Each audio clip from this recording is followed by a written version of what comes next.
First Things First, I'm Jenna Wolf alongside Nick Wright, Kevin Wilds. We got Brian Westbrook with us coming up on a Wednesday morning. Couple of questions I'm going to throw at you. Is it make or break time for Baker Mayfield? Are the Patriots now tanking for Trevor? And is it the beginning of the end for Aaron Rodgers? All to be discussed. Let's start with that last one right there in Green Bay for the draft choice that still has us all talking. Instead of drafting Aaron Rodgers' next star wide receiver, the Packers went in a different direction. Instead, they chose his replacement in Jordan Love. Packers columnist Bob McGinn thinks head coach Matt LaFleur knew exactly what he was doing, saying, quote, "Public niceties aside, my sense is LaFleur, fresh from a terrific 13-3 baptismal season, simply had enough of Rodgers' act, wanted to change the narrative. With a first-round talent on the roster, the Packers would gain leverage with their imperial quarterback and his passive-aggressive style. If the Packers do indeed want to become a running team next season, they surely wouldn't want Rodgers rocking the boat and becoming even more difficult to coach." Wow. Nick, we made so much of this relationship between Aaron Rodgers and Matt LaFleur coming into last season, only to be seemingly, surprised that we didn't hear a peep. Did this McGinn article surprise you? Who the hell do these people think they are? And by these people, I mean the brain trust of the Green Bay Packers. People need to know who Bob McGinn is. Bob McGinn worked for, I believe it was the Milwaukee Journal-Sentinel for years, has covered this team for decades, is as plugged into the Packers as Tom Curran is with the Patriots or any of the on-the-ground beat writers, even though he now works for The Athletic and covers the NFL in general. So this is an informed column with informed speculation. And every single one of these quotes makes me angrier than the previous. They're sick and tired of Rodgers' act. What act is that? Carrying your franchise for the last decade? Carrying your team that hasn't given him a top 10 defense in any year of the 2010s? Is that the act you're sick of? They want to become a more running team. You know who wants to become a running team in 2020? Teams without quarterbacks. Nobody wants to focus on the run in 2020 unless you have to. That is, I can't wait for the next NBA GM to say, you know what? We looked at our roster and mid-range jump shots and post-ups are the way for us to go. It's asinine. And then they say more difficult, it doesn't want to become even more difficult to coach. Like at some point, Aaron Rodgers needs to fire back. Brian Gutekunst, the GM there, have you bathed yourself in glory in your 3 years running that team? I know your first year, your first decision, your first draft, Derwin James is on the board, and you say, who needs him? Let's trade out of the pick. Matt LaFleur, who Rodgers supported publicly. What's his CV? What's his football resume look like? Well, he coordinated the Rams, he left, and their offense got markedly better, went from 10th to 2nd. Then he coordinated the Titans, and he left, and their offense got way better, went from 25th to 12th. Then he went to Green Bay, and their offense got worse, went from 12th to 18th.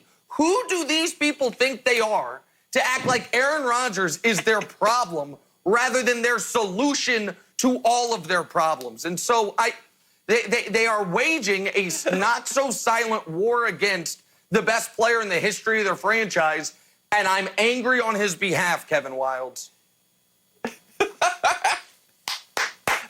I thought that was just wonderful. I thought that was just fantastic.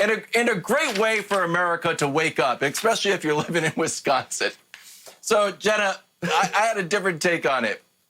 It's similar to Nick, so it's in the same vein. Basically, it reminded me of, like, foreign policy. So you can either have the carrot or the stick. That's what they always talk about, which means that foreign policy can work by incentives or threats. And I'm shocked when Aaron Rodgers was out there, and I think he went on McAfee's show, and he's like, yeah, it'd be nice to get some weapons in the first round.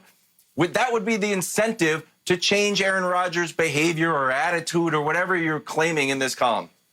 But instead, they went with the stick. Instead, they're like, well, here's the threat of Jordan Love. I thought it was the wrong decision. And also, bravo to Nick. Nick, that was just tremendous. And I'm happy for you as a teammate, buddy. Oh. Thanks. I'm angry. Rodgers is awesome, Jenna. And I'm angry about how he's being talked about. I know you're angry, but this is something we should mention. 3 days before the draft, the Packers GM came out and said, if there's a good quarterback out there, we're going to try to go get him because everything's about drafting around a quarterback. That was before the draft started, so this was already in their plans. I think one of the most surprising things to be pulled from this, though, Brian, is this relationship. We heard about this supposed deterioration of a relationship between Mike McCarthy and Aaron Rodgers, but we thought everything was great last year. They had a great season. They played well. Aaron Rodgers, maybe not his best year, but he played. Are you surprised how quickly or the inference that there are problems in Green Bay between the head coach and the star quarterback? You know what? I am kind of surprised because at the beginning of the season, just like you mentioned, I thought there may be some issues because the Green Bay Packers are Aaron Rodgers' football team. And when you bring a new coach in, they want to have the loudest voice in the building. They want to make sure that the team vibes and feels and they kind of run off of the coach, not the quarterback. And when you have Aaron Rodgers, you have a consummate pro, you have a Hall of Fame type of quarterback, and you also have a guy that's going to throw 26 touchdowns and 4 interceptions. You have a guy that's going to lead you to the NFC Championship game and 13 wins during the regular season. So to me, that's the best of both worlds. You have a guy that can lead you, and he is a proven winner. The problem that I think in this situation, and I'll start here, I don't have a problem with the Packers drafting Jordan Love. The biggest problem that I have with the Packers is that they didn't find any other weapons to help Aaron Rodgers on the outside. They didn't have anyone else to be opposite Devontae Adams. That's the problem that I have, that they didn't find any other receivers in the draft or free agency to help Aaron Rodgers. Not the fact that they drafted Jordan Love, because at some point, Jordan Love will be the quarterback of the future for the Packers. But it's the point that they didn't help Aaron Rodgers right now. Teams are looking, and to Nick's point, teams are looking for quality quarterbacks like Aaron Rodgers. They're trying to find a guy like Patrick Mahomes who is very similar to Aaron Rodgers. Every team in the league is trying to find this type of talent. You're telling me you don't want to put talent around him and you would rather push him to a side for a first-round rookie? To me, that just doesn't make any sense. How about you try to find a way to help your quarterback? And here's another thing that you can do if you're the Green Bay Packers. You can find a way to stiffen up that defense a little bit because in the NFC Championship game, you got 285 rushing yards crammed down your throat. It wasn't all Aaron Rodgers' fault that you lost that game, but maybe if your defense stepped up and played better at that point in time, that you would have actually played in the Super Bowl this season. But, Nick, also, who cares if he's a little moody? And who cares if he's a little passive-aggressive or whatever, a little imperial? Isn't that okay if you're a one-percenter, if you're a guy who's carried an organization for the last couple of years? Shouldn't you be given that right? There you go. Jenna, thank you. That is exactly correct, Jenna Wolf. What do coaches think they're there for? They are there to support their best players. This idea that you know what sports organizations are? A collection of players. That's all they are. Everyone else involved, their whole role is to supplement those players and put them in the best position. To quote one of my favorite lines from any television show ever is Dom Draper saying, I forget who was saying it to, I think Peggy, when she was saying, you never say thank you. And he looks at her and he says, that's what the money's for. Hey, guess what, LaFleur? Your whole job is to make Aaron Rodgers feel appreciated, loved, and respected. Brian Gutekunst, the hell do you think you do around here? It is not wage silent war against your best player. It is to put him in the best position to succeed.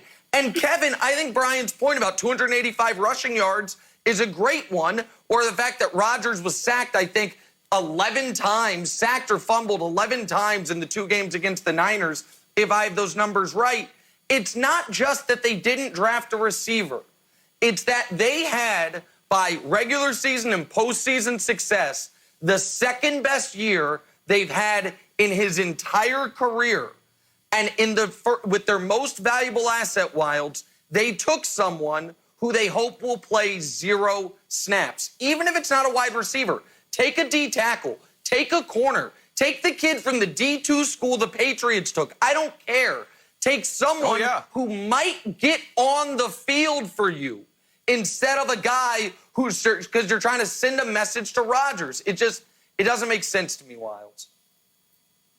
All right, so, Nick, I know more than anything in this world you value take integrity. Take integrity is the paramount of the Nick Wright mountain. Yeah. Yes. Now, I support Aaron Rodgers, and you know I support Tom Brady.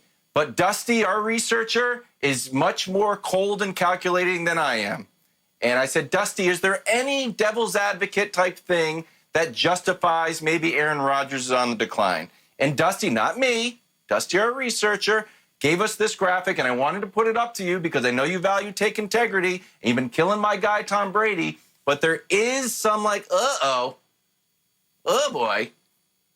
Nick, what's your reaction to this? This is not great, and it made me think like, oh, maybe this is a little similar to like my guy Brady. Now they both win a lot of games, but I know you love take integrity.